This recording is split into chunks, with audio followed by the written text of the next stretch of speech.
Welcome!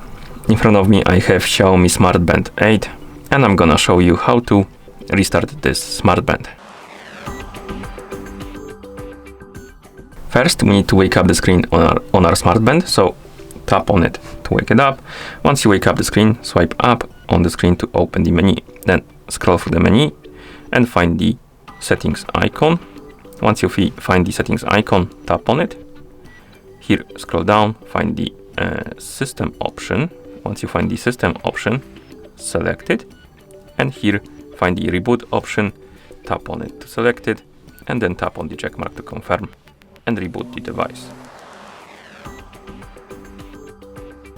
And as you can see, we're back in the system, and that's how you restart or reboot this smart band. Thank you for watching. If you found this video helpful, please consider subscribing to our channel and leaving a like on the video.